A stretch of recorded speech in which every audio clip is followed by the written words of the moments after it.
Good afternoon, ladies and gentlemen. I'd like to call this meeting of the Business and Utilities Subcommittee to order. Today is Wednesday, March 17th, 2021. It is 3:30 p.m. Madam Clerk, will you take the roll, please? Representatives Alexander, Calfee, Hazelwood, Hodges, Holzclaw, Johnson, Manis, Thompson, Vaughn, Zachary, Chairman Boyd.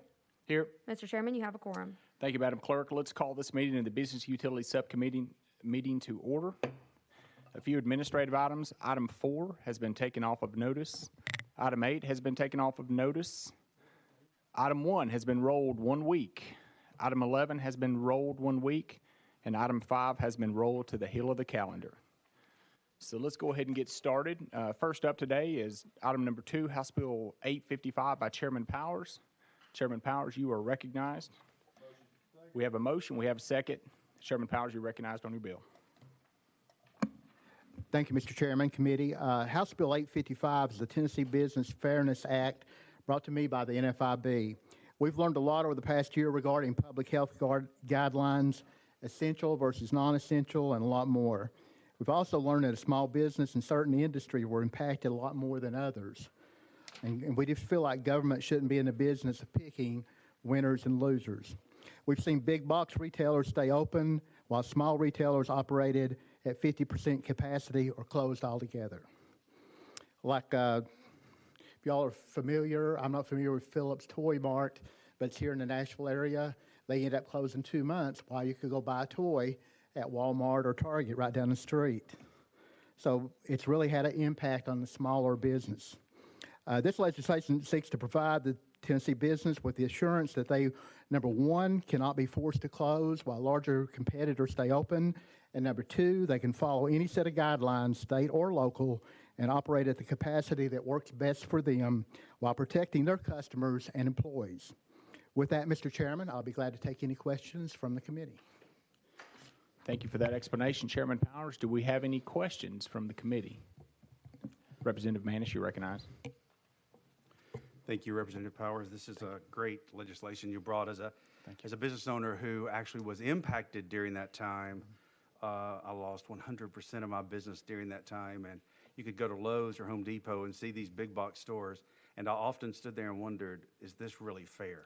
And it's not fair. And so, again, I'll echo my sentiments. Thank you for bringing this legislation to us. It's a great piece.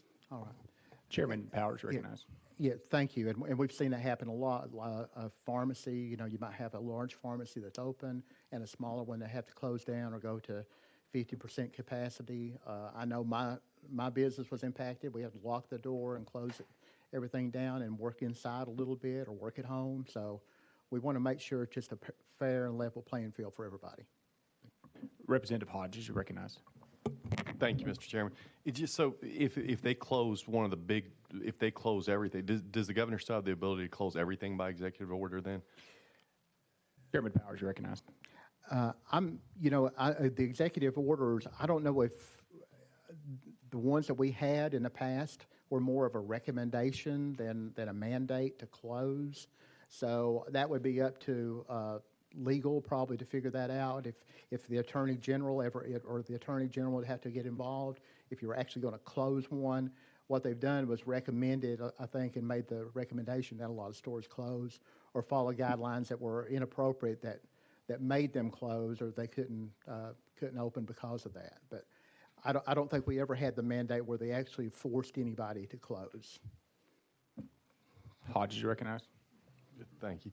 So I guess my only concern, I think it's a good bill, and I get the problem, right? Because, I've seen a local nurseries closed while Lowe's selling plants. That's a problem.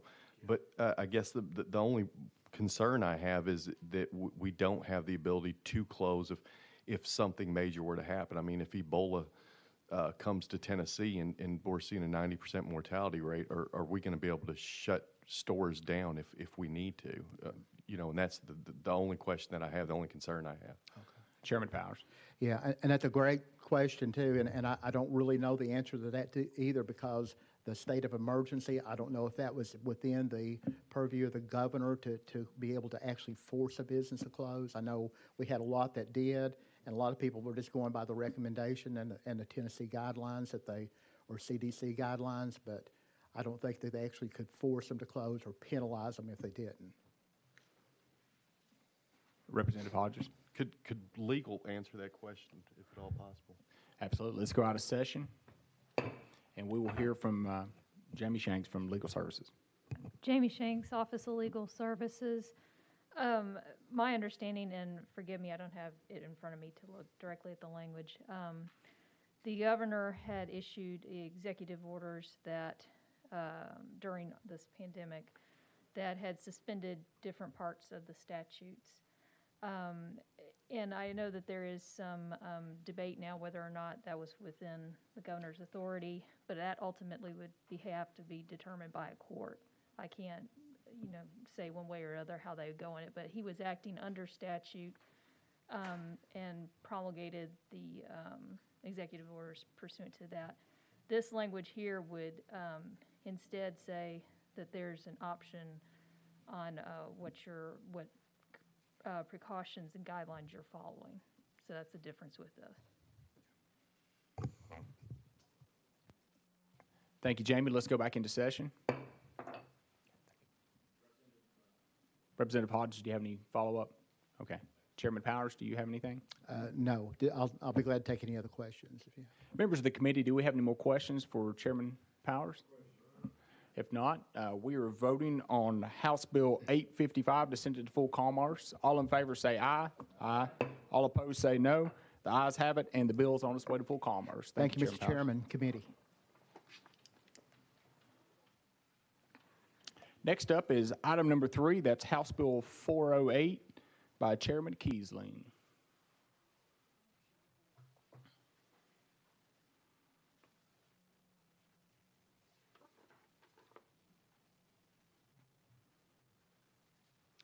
Do we have a motion? We have a motion. We have a second. We are on the bill properly. Chairman Kiesling, you recognized. All right. Thank you, Mr. Chairman and committee. This is local application. It changes, Scott Morgan County, it changes the apportionment representation for the Board of Trustees, which is made up of Citizens Gas Utility District, to establish an at-large position beginning with the August 2025 election. And where we are right now, the board began when in its charter in '93. It's based on population. So we had three members, 5-member board, 3 from Scott, 2 from Morgan, simply because of the population difference. So Morgan has grown, of course, in population. So what the board decided to do is just change that fifth position to an at-large, still keeping that 5-member board. So with that, Mr. Chairman, Thank you for that explanation. Chairman Kiesling, members, do we have any questions for the chairman? If not, we are voting on House Bill 408 to move it to full commerce. All in favor say aye. Aye. All opposed say no. Ayes have it. And Chairman, your bill is off to full commerce. Thank you.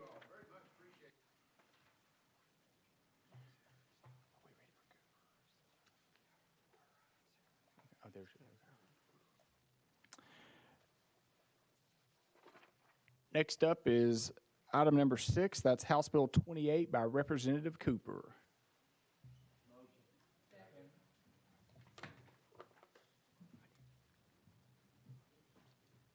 We have a motion. We have a second. Representative Cooper, you are recognized.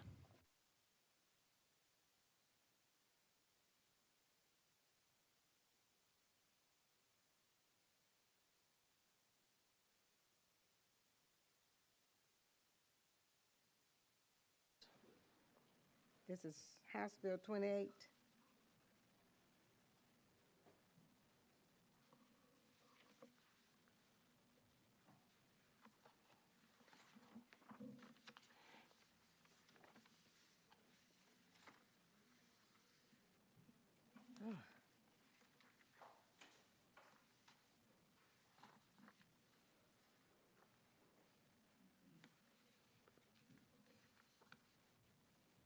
And Representative Cooper, just to clarify, you are recognized whenever you're ready. All right, thank you so much.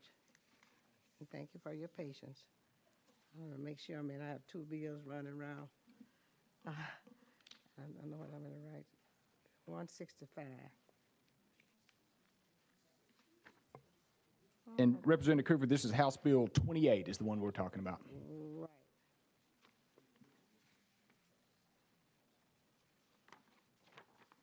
I think I got them mixed up. House Bill 28. Let me see if I have it.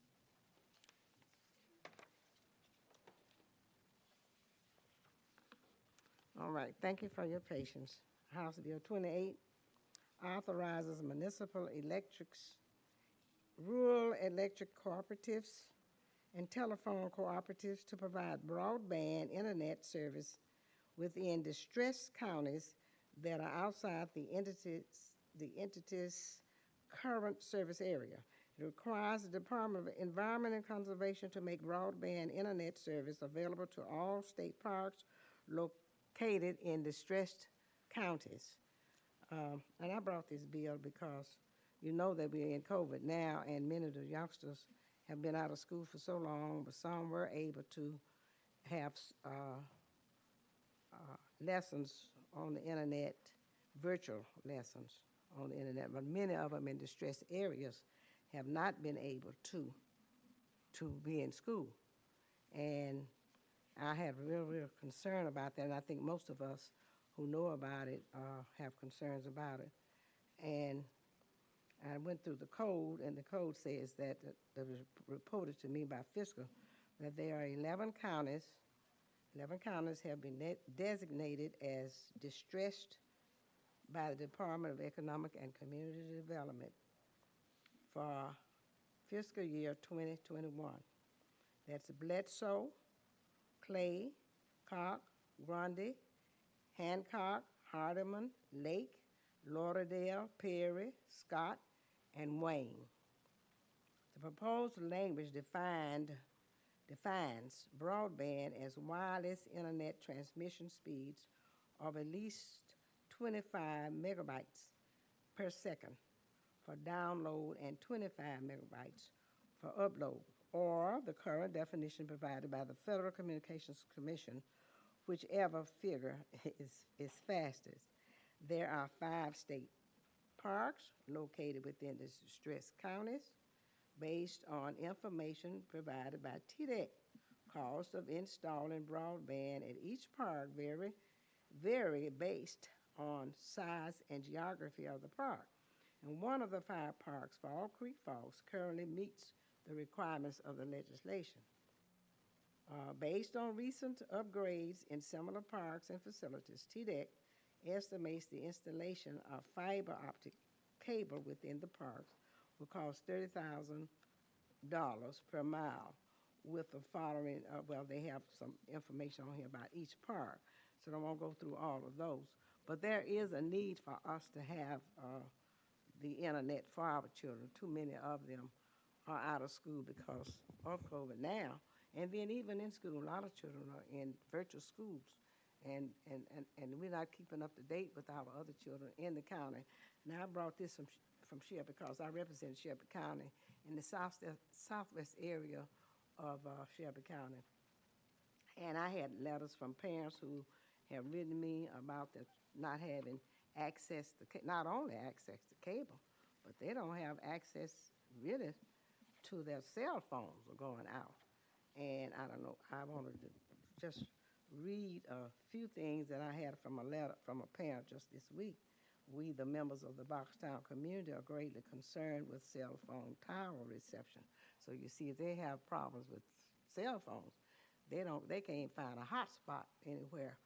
And I was thinking that hopefully that and I know this is a big note that we're saying, I don't know how much study we've done with that and how what we could start doing to make sure that we allow access for all the children who are K through 12 children, our children, and just families.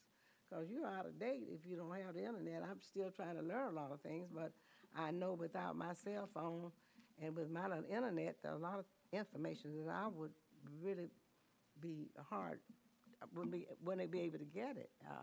And communication is one of our biggest problems on anything that we're doing. A lot of times people say, I have not seen that. I have not, heard about it unless they look at television or something, but if they don't have that internet and telephone, I don't know how they're making it. So with that, Mr. Chair and members, I would entertain any questions that you may have. Thank you, Representative Cooper, for that explanation, and I will appreciate your passion for this topic. And this committee absolutely shares that desire to get broadband out there. It has been the practice of this committee to kind of wait and see with the governor putting so much money into broadband this year to see if some of the things that you're wanting to do might actually be covered with what he's doing. And we don't have a Senate sponsor on your bill yet. So is there a motion from the committee that we roll this to the first calendar of 2021? I'm sorry, of 22. I apologize. Do we have a second? Okay, we have a motion. We have a second. Without objection, first calendar of 2022. Thank you, Representative Cooper. Thank you, Mr. Chairman, members.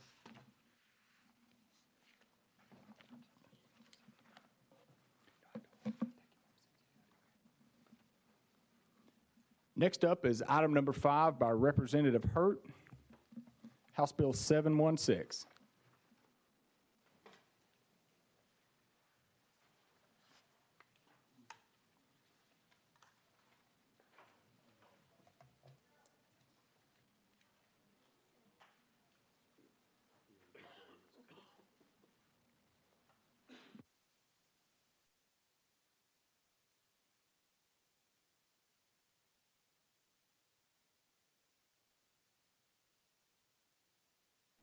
Thank you, Mr. Chairman. Do we have a motion and a second on Representative Hurt's bill? On House Bill 716, can we get a motion and a second? We have a motion, we have a second. Representative Hurt, you have dodged a bullet there, and you're recognized on your bill. Thank you, Mr. Chairman. I appreciate you working with me today, and I appreciate the indulgence there to get me moving. House Bill 716 clarifies that the Uniform Residential Landlord-Tenant Act is the sole governing authority on landlord-tenant relationships in counties where it applies. Members, you have heard the explanation. Do we have any questions for the sponsor? Seeing none, we are voting on House Bill 716 to send it to full commerce. All in favor say aye. Aye. All opposed say no. The ayes have it. House Bill 716 is on its way to full commerce. Thank you, Mr. Chairman. Committee.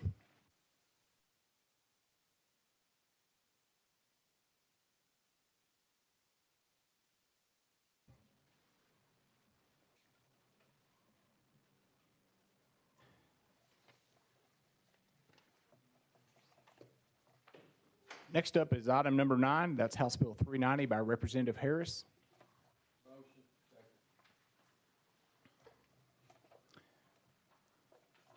We have a motion, we have a second, and Representative Harris, you are recognized on your bill. Thank you, Chairman and Committee. I'm going to end up rolling this one week, as well as next one. Okay. Without objection, rolled 1 week. Thank you, Representative Harris. Members, we're going to take a brief recess while we wait on the Chairman Vaughn to get here. So just stand by. We'll be back in session momentarily.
Members, we are back in session.